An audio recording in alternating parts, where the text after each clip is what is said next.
flip are you looking at? Think this is funny? Think this is some kind of mother flipping joke? Mother flippers think everything's a mother flipping joke. So as new strategy games come to the market, I do make it a point to try them out and see if they're worth people playing. Completely honest reviews of these games and what they offer and whether they're worth trying at all for just the average person.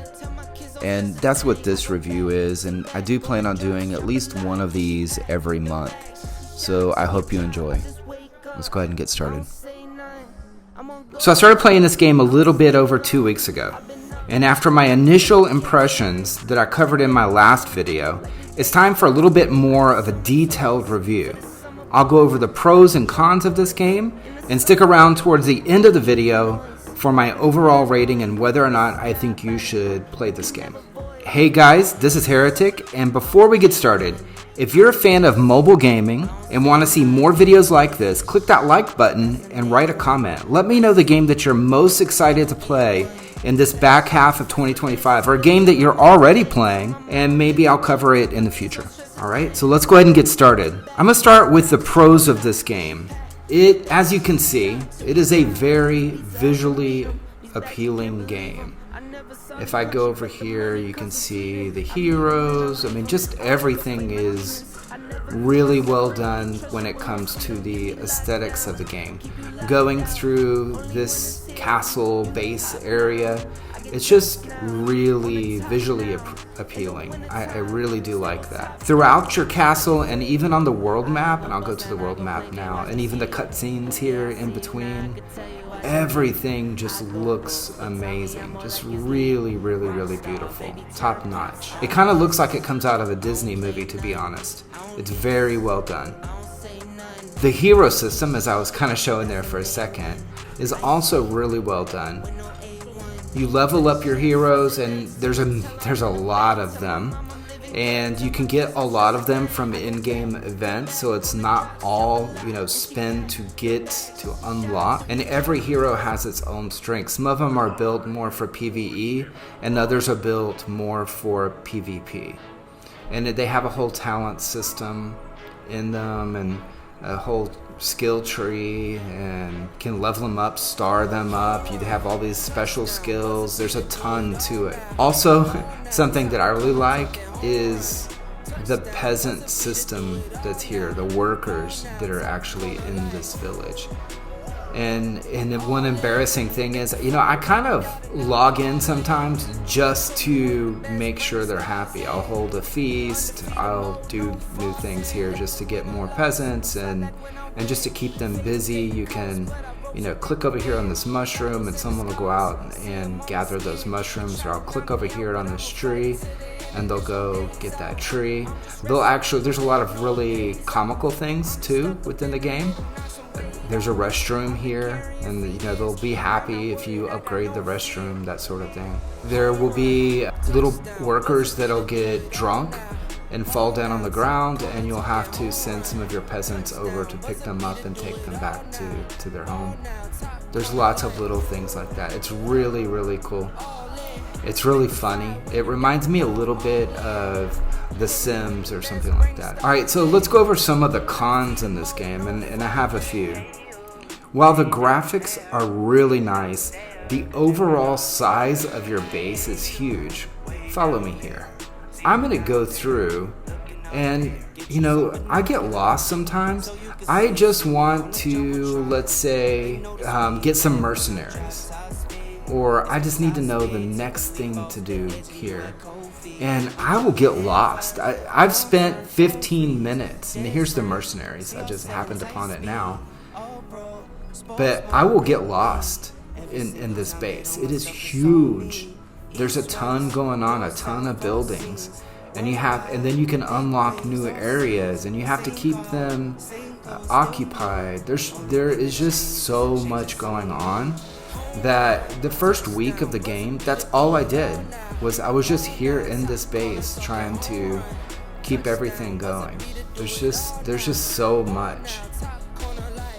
And you will get lost. I mean, literally, you will get lost trying to find that one thing that you need to do, or that one area that you want to unlock. You go in and you scout an area, and then, okay, now you need to go back and you need to attack it. At first you want to go make sure that your troops are built up. It's just, there's a lot to it.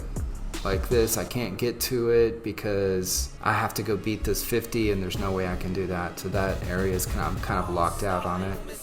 There's a ton, and you'll get down in here, looking at something that you want to do, and then you need to go back, and it's just difficult to do it. It's just completely overwhelming. Another thing, and this is pretty common to most of the games in the mobile strategy genre, the screen is cluttered.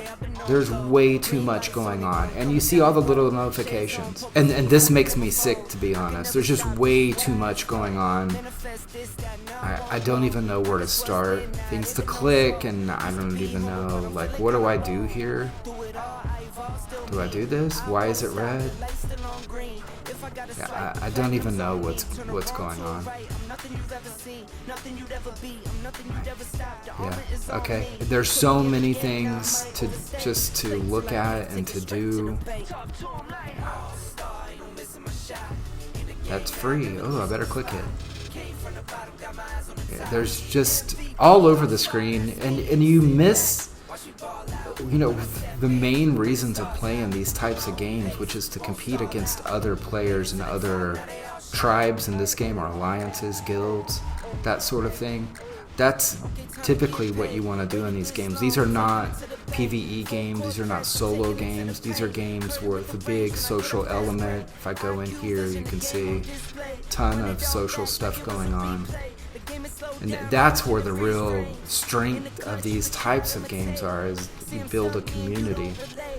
And you get, in this game, and it's not uncommon, but there's so much on the screen that you need to pay attention to that it distracts you from that social element, because you're just spending so much time clicking and going through stuff. And speaking of clicking, when you want to upgrade something, it might be 20, 30 clicks for you to actually be able to upgrade.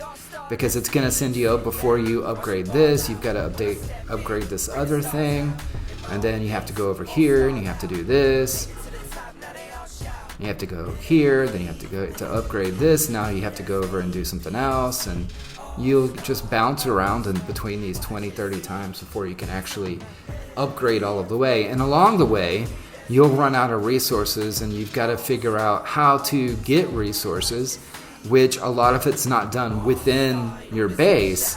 It's actually done on the main map, which is another thing, which is a pain. Just finding resources and doing all of that. It's just a little bit overwhelming. And also the hero system that I was talking about. Again, it's just another thing. With all of these talent trees and all of these things you have to do on each one of your many, many, many heroes, it can be overwhelming.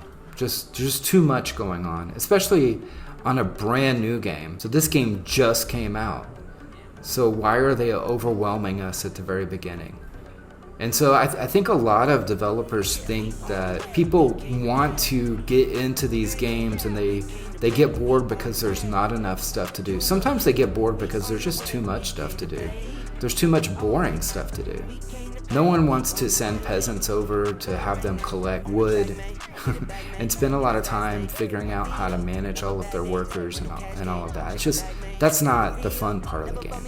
Again, the fun parts are the social aspect and the competition within the game. So that's what they should be focusing on. Another mini thing that I just actually forgot about here, but I shouldn't, is you have this shrine as well, and this is just your university, your research area, and you'll have to go through. It's just another thing that you'll have to work through, and there's a ton here. You also have these tons of menus for your tribe. Go through here. There's a lot of things you have to do. You'll have events. Again, you're gonna be overwhelmed pretty quickly. Another con here, and I'll show some graphics, but this game takes a lot from other games. So it reminds me, the hero system reminds me of Age of Empires Mobile. Most of the aesthetics of the game remind me a lot of Rise of Kingdoms. It's so similar, it's almost a copy. And there are other games. There are many games in this genre where they copy a lot of elements from other games and then just rebrand it and go. So lastly, and I don't want to beat this to death, but another thing, and this is the absolute worst, is the pay-to-win aspect of this game. The strongest players in this game, I guarantee it, will be spending more than 6 figures to be able to be the best in the game. So they'll be spending more than $100,000 on their account to be good in this game. Instead of getting a new house, instead of buying a new car, instead of taking care of their families, instead of getting an education, whatever, they're gonna spend $100,000 on the pixels within this mobile game and not have much to show for it. This game, to emphasize this point, this game is built by the same people who built Lords Mobile, which famously is a very pay-to-win game. There are many accounts where people have spent over $100,000 on them. There are all kinds of stuff in this game to spend money on. There is there's subscriptions, there's passes, there's all kinds of stuff within this game that I've already spent a little bit on to just see how it works. And you have to keep up with it. There's this VIP system where it's pretty easy to get to level 7, but then after that, to keep up, to keep your benefits going, you're gonna have to pay to do it, and it's gonna get annoying. You will spend more money than you would like to be able to compete within this game, unfortunately. Another thing is, this game was in alpha beta for over a year. The earlier game, and it's still on Android right now, is called Rebirth of Glory. You can look it up and download it today. And it is this game, but it was the beta. And so you had players that played that game for a year, and they were able to buy things within the game. And over a year, they spent money. And so when they came over to Fate War, they were compensated for that spending that they did in Rebirth of Glory. That's good for them, but for everybody else who hasn't played the game, that's brand new to the game, now they're having to compete against people who already have this launching pad of coins that they're able to use to grow their keep and their base really quickly.